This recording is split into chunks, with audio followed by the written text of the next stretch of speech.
So now let's get on to what's actually going on in the brain. And I'll start with a story. So Lolo Jones was an Olympic hurdler. She was favored to win the 2008 Olympics.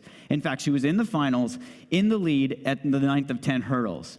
And what she said in an interview with Time magazine was, I was in the middle of the race, and at one point I realized I was winning. And it wasn't like, oh, I'm about to win the Olympic gold medal. It just seemed like another race. And then a point after that, I started to notice that I was telling myself to make sure my legs were snapping out. That's when I hit the hurdle. So I overtried. Now, the idea here, it wasn't that she had thoughts. It's that she got caught up in thinking, right? She got caught up. She tripped herself up, literally.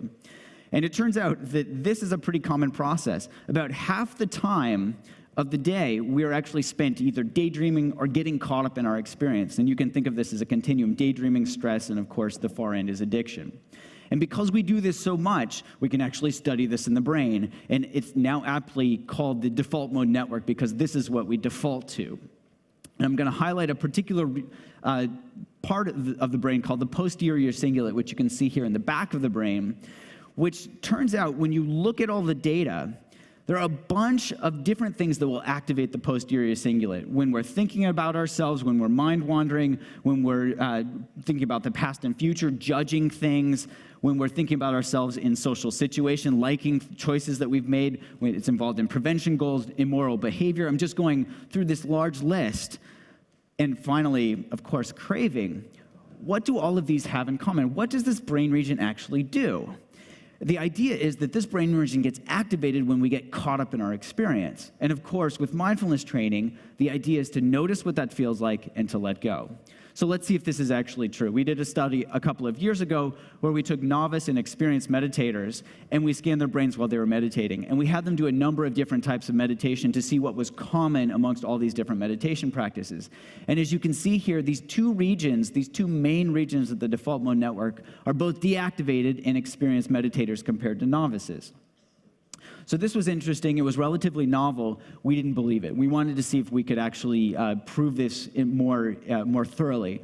So we followed. This is actually a technique that Christopher Deschamps really piloted, and he'll talk a little bit more about it in his talk. But the idea is we can take real-time neurofeedback to bring the subjective experience together with brain activity. And we can give people feedback of their own brains while they're meditating. And this is what a typical graph looks like. And the idea is people can meditate with their eyes open, letting the graph rest in the background, and then they can check in from time to time to see if it correlates with their experience of getting in their own way, as well as when they're meditating, when they're concentrating on their breath.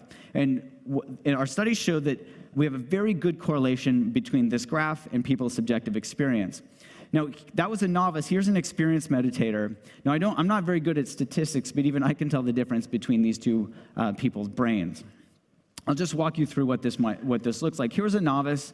These are 3-minute runs. So he says, there's nothing special here, reporting that it was lining up with his experience. In his third run, he said, I don't think your feedback works because I was thinking about my breath, and it was going red.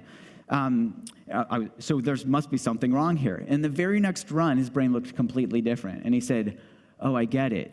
Feeling the physical sensation of my breath rather than thinking about it. So he'd actually used this as neurofeedback, even though this wasn't the experiment. Now, I'll just walk you through how we can take these data and bring them together so that we can learn even more about what these specific brain regions are doing. Here's an experienced meditator going through the experiment. And after these are 1-minute runs now, they're describing their experience. And he said, I caught myself. I was trying to guess when the words were going to end and when the meditation was going to begin. So I'm trying to be like, okay, ready, set, go. And then there was an additional word that popped up, and I was like, oh, shit. And there's that red spike you see there. And then I sort of immediately settled in, and I was really getting into it. And then I thought, oh my gosh, this is amazing. It's describing exactly what I'm saying. And then you see this red spike. And I was like, okay, don't get distracted. And I got back into it, and it got blue again. I was like, oh my gosh, this is unbelievable. It's doing exactly what my mind's doing. So he was laughing at this point, and he said, I find it really funny because that's to the next question. That's a perfect map of what my mind was going through. That's a perfect map of what my mind was going through. So what was his mind going through? We can take all of these data from all these novice and experienced meditators and bring them together, and in a data-driven fashion, we can figure out what exactly this brain region is doing. And we can confirm what other people have found. So when you're distracted, when you're thinking about yourself, the posterior cingulate gets activated. And you can see that here in this whole line of distracted awareness. But we also found a new category where they were describing controlling things, trying to effort, or when they were discontent, that was something that we hadn't noticed before. With deactivation of the posterior cingulate, again, when people are concentrated, the posterior cingulate gets deactivated. We know this already. But there's this whole other category that came out as well, this effortless doing, when people weren't efforting. I'll give you a couple of examples. So this person said, I was worried that I wasn't using the graph as an object of meditation, so I tried to look at it harder and somehow pay attention more to it. Of course, it went red. Harder, pay attention a little bit more. So here's some examples of deactivation. The first one, toward the middle, I had some thoughts which I don't see in the graph, maybe because I just let them flow by. The second person noticed that the more I relaxed and stopped even trying to do anything, the bluer it went. Stopped trying. Yoda, no, try not. Do or do not, there is no try. So we're getting at this sense of flow. For those of you that aren't familiar with this, Mihai Csikszentmihalyi described this several decades ago as this mental state where we're fully immersed in the present, totally energized, we're selfless, it's effortless, we're just doing it. You can think of sports figures like Michael Jordan or other folks that are just really in it, and it just seems completely effortless. This is flow. And we even had some examples where experienced meditators were reporting getting into flow in our scanner, and that this was correlating with decreased activity in their posterior cingulate cortex.